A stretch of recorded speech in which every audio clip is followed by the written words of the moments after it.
আমরা 3 বোন। আমাদের বাবা মার অনেক আদরের সন্তান আমরা। আমি 3 বোনের মধ্যে মেঝো। আমাদের 3 বোনের জন্য কোনো কিছুতে কোনো কমতি না হয় আমাদের খুশির জন্য আমাদের বাবা প্রবাসে পাড়ি জমান। আজ থেকে 7 বছর আগে আমার বাবা বিদেশে চলে যান, কারণ আমরা ছিলাম মধ্যবিত্ত ফ্যামিলির। আমাদের যেন 3 বোনের কোনো রকম কোনো কষ্ট না হয়, তাই তো তার এই সিদ্ধান্ত।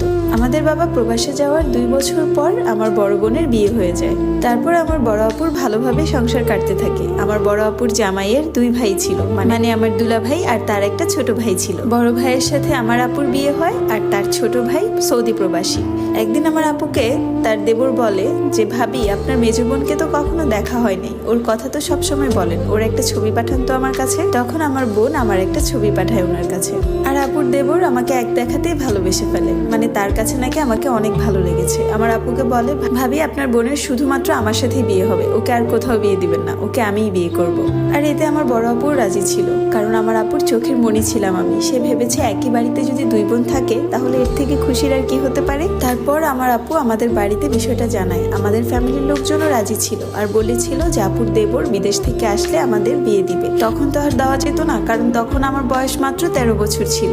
কিন্তু এর মধ্যে আমি কিছুই জানতাম না। আপুর বাসায় আমার প্রায় সময় যাওয়া আসা হতো, কারণ আপুর একটা ছেলে বাবু হয়েছিল এর মধ্যে, আর ওই বাবুটাকে আমি অনেক আদর করি। তাই আপুকে এবং আপুর বাবুকে দেখার জন্য প্রায় সময় তাদের বাড়িতে চলে যেতাম। এরকম একদিন আমার আম্মু আর আমি মিলে আমার আপুর বাড়িতে যাই, কিন্তু আমার আপু তার শাশুড়িকে নিয়ে হাসপাতালে যাওয়ার কথা। আমার কাছে বাবুকে রেখে আর মোবাইলটা রেখে সে তার শাশুড়িকে নিয়ে হাসপাতালে যায়। মোবাইল রেখে যাওয়ার কারণ আপুর বাবুটা খাবার খাওয়ার সময় মোবাইল না দেখলে খাবার খেতে পারে না। যখন আমি ওকে মোবাইল দেখিয়ে খাওয়াচ্ছিলাম, ওই সময় আপুর দেবর একটা ফোন দেয়, ভিডিও কল। ফোনটা রিসিভ করে বাবুর সামনে দিলাম। সে বাবুর সাথে কথা বলতে বলতে সাইড থেকে বলল যে, আপনি কি ভাবির মেজো বোন? তখন আমি বললাম যে জি। তখন সে আমাকে বলে, আপনি জানেন আপনার সাথে কথা বলার জন্য আমি কত অপেক্ষায় ছিলাম, কতবারই না ভাবির কাছে বলেছি আপনার নাম্বারটা যেন দেয়। তারপর আমাকে বললো, আপনি তো আজকে বাসায় চলে যাবেন তাই না? আমি বললাম যে জি। সে বলল, আচ্ছা বাসায় যেয়ে আমাকে একটা কল দিবেন, আপনার সাথে অনেক কথা আছে, আর আপনার নামে একটা বিচারও আছে। তখন আমি একটু অবাক হলাম, আমার নামে বিচার? আমার নামে আবার কে বিচার দিবে? তারপর সে ফোনটা কেটে দেয়। বেশিক্ষণ আর কথা হয়নি, কারণ সেও ভয়ে ছিল, না জানি আপু আর আম্মু মিলে তাকে বকা দেয়। আর বেশিক্ষণ কথা বলাও যাচ্ছিল না, কারণ তার কাজের সময় হয়ে গেছে। বাড়িতে এসে আমার খুব আনচান লাগছিল, আমার নামে কে বিচার দিল তাকে? তাই তো তাকে একটা ফোন দেওয়ার চিন্তা করছিলাম।